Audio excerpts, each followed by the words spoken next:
Bonjour et bienvenue au musée Joseph Deschlette. Donc, je suis Sabrina Bensala, médiatrice, et je suis ravie de vous accueillir pour une petite visite guidée virtuelle. Donc, pour vous situer, on est dans l'aile d'exposition temporaire au rez-de-chaussée et directement vous êtes accueillis par les nus qui ont été peints et dessinés par Jean Puy. Donc on commence par le seul nu masculin de l'exposition. C'est un petit format, c'est une huile sur carton. C'est un tableau qui représente un modèle masculin. C'est une peinture, c'est une étude du corps, tout simplement, comme on peut le faire encore aujourd'hui en école d'art. C'est le corps pour le corps, on l'étudie dans son anatomie. Le modèle masculin tout en tension, tout en muscle, donc c'est tout aussi intéressant pour le peintre de peindre un modèle masculin musclé. Il pose sur une estrade, donc il est debout, et c'est un modèle que Jean Puy va partager avec ses amis peintres, pour citer Matisse, Derain, Manguin. Donc je me permets de faire cet aparté parce que ça resitue Jean Puy dans ses années de peintre. C'est un peintre qui a existé au début du XXe siècle, quand l'art moderne était en train de naître. Il a vécu, ce peintre rouennais, les années parisiennes, les années, la grande aventure de l'art moderne. Ce modèle, on sait quelques petites choses sur lui. C'est un paysan qui arrive d'Italie. Donc Matisse l'a peint, Rodin l'a sculpté. Et ce qui est intéressant, c'est qu'on peut avoir des informations, parce que Jean Puy en parle, Rodin en parle, Matisse en parle. On peut avoir des informations sur ce modèle. Voilà pour le modèle Bevilacqua, peint en 1901. Pour continuer la visite, on va passer au modèle féminin. C'est vraiment la représentation que le peintre va le plus donner à voir. Et là, vous avez un tableau qui date de 1901. C'est un tableau vraiment, vraiment sublime. Quand on a la chance de le voir en vrai, on se rend compte qu'il est vraiment très, très beau et qui se rapprocherait presque d'une technique pointilliste avec des touches de couleurs les unes à côté des autres.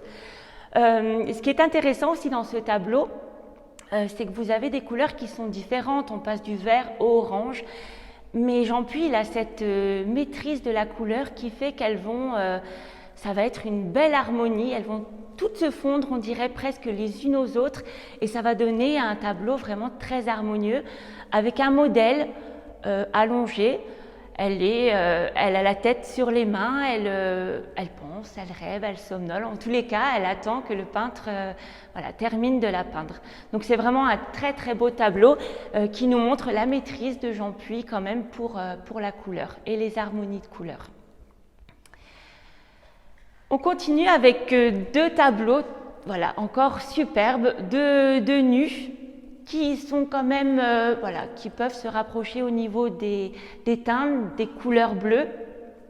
Donc ici, vous avez l'italienne qui date de 1903. Donc c'est un modèle qui est assis. On voit bien qu'elle a les jambes croisées, les mains sur les jambes. Ça lui mène un peu son corps en avant. Alors le cadrage, il est quand même serré, mais ça ne nous empêche pas de voir qu'au fond, il y a un très beau travail de fond, un très beau drapé bleu avec différentes teintes de bleu, et le modèle devant avec les roses que Jean Puy sait très bien utiliser. Vous avez des roses saumon, des roses un peu briques, et puis un rose plus vif sur le visage, un espèce de barbouillage rose vif qui va rendre le visage un peu flou, mais on arrive quand même à distinguer une expression. Avec ce bleu, Jean Puy va utiliser aussi des petites touches d'orange qui vont être complémentaires. On voit ici, sur l'assise, un jeu de lignes orange, noir, qui se prolonge un petit peu sur la chaise. Donc ce noir, on le retrouve, le cerne aussi, sur la masse de cheveux, et donc sur ce jeu de lignes orange et noir. Voilà pour l'italienne. À côté, vous avez le modèle au repos, donc de 1904. Alors là, on est dans la même configuration à peu près. Vous avez le modèle qui est assis. Mais il se passe quelque chose avec ce tableau. Il y a un échange. Alors on peut situer le peintre, il y a un échange entre le peintre et le modèle. Il y a un échange avec le public. Cette modèle, en fait, bien plus qu'un corps, on sent déjà qu'elle existe, elle a une expression tout à fait intéressante. Elle regarde avec sa tête comme ça sur les mains, elle a une espèce de provocation, je dirais, dans le regard, un petit côté espiègle, taquin, donc c'est super intéressant quand même d'avoir un modèle. En plus, on sait très peu de choses sur ces modèles, donc quand elles peuvent s'exprimer par le visage, je trouve que ça ajoute voilà, une certaine dimension qui est intéressante à souligner. Donc là, vous avez donc pareil un corps qui est assis. Il est un peu plus laiteux, un peu plus blanc que celui que vous aviez à côté, avec toujours un magnifique jeu de rose, un rose aussi pêche pour la poitrine, pour les mamelons, et puis le noir qui revient. Voilà, deux masses noires qui sont les cheveux, le pubis du modèle, et puis dans le fond, vous avez un décor qui est un peu plus travaillé avec des motifs et ça nous permet voilà, de se rendre compte aussi que Jean Puy il avait cet attachement au décor, il aimait bien composer son image, organiser son image et on peut faire une référence avec d'autres tableaux où il va vraiment agencer sa nature morte ou son nu avec un beau décor. On va continuer donc la visite par d'autres nus qui sont un peu plus représentés tout en pudeur.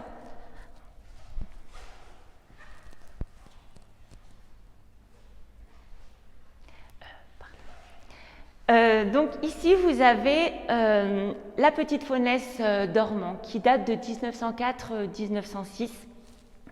Alors c'est un somptueux, vraiment très beau tableau.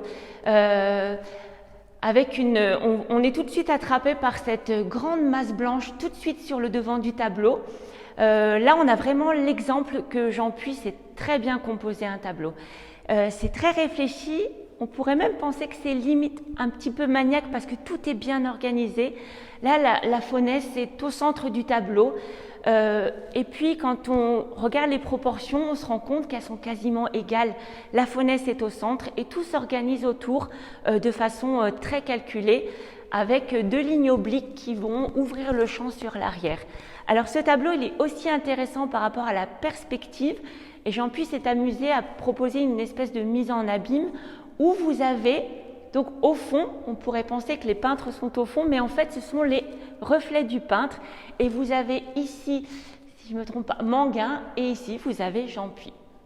Alors, ce qui est intéressant, si ça vous intéresse d'aller plus loin, c'est qu'on peut retrouver la femme endormie de Manguin qui va représenter cette faunesse que Jean Puy a peint également. Donc c'est Manguin, c'est un tableau de 1906 et ça vous montre comment Manguin il a pu aussi interpréter ce tableau. Donc comme je vous disais, c'est un nu plus en retenue, plus pudique, avec des tons plus froids. Alors que c'est très ambigu parce qu'on a l'impression de chaleur avec cette petite faunesse qui s'enveloppe. De très beaux blancs, quand même un superbe travail de blanc avec des petits gris, des bleus de gris et puis un dégradé. Plus on s'éloigne vers le fond de la toile, plus les bleus vont prendre de l'intensité jusqu'aux masses des peintres bleu marine. Et puis toujours cette petite touche complémentaire, une touche tonique là sur le tableau avec un orange qui va aussi accrocher le regard. Et puis toujours ces roses, les fameux roses de Jean Puy sur le visage. Donc le corps, c'est un très beau support pour montrer son talent de coloriste et notamment son utilisation de la couleur rose.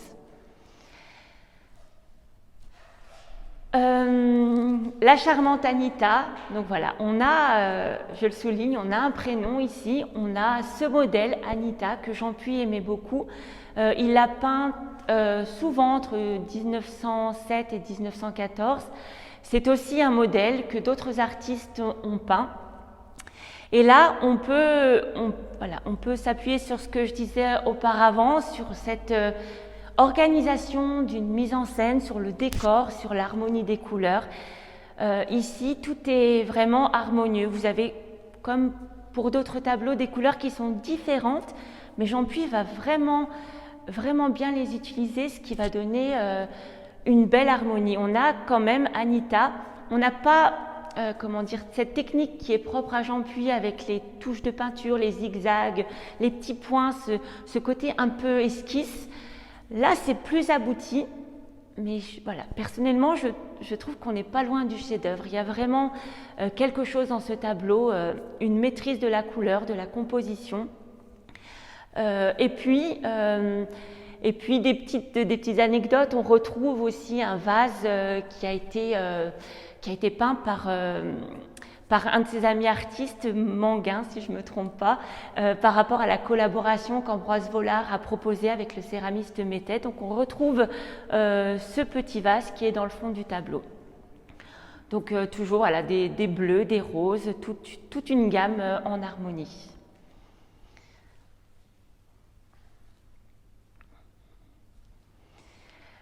Pour terminer cette petite visite guidée, je tenais à vous présenter, donc on est plus dans le modèle, moins dans le nu.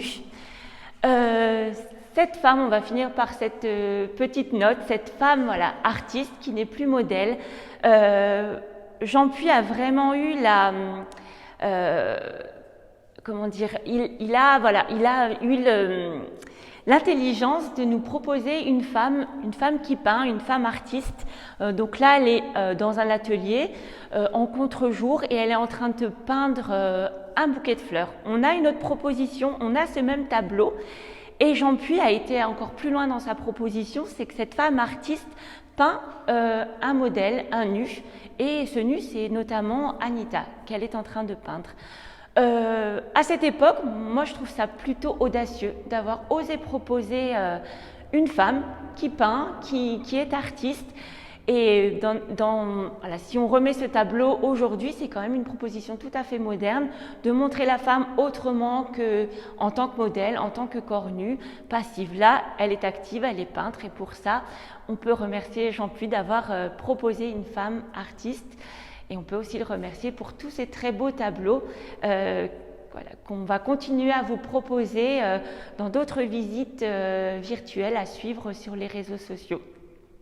Donc, merci Eline d'avoir suivi et filmé cette visite et merci à vous.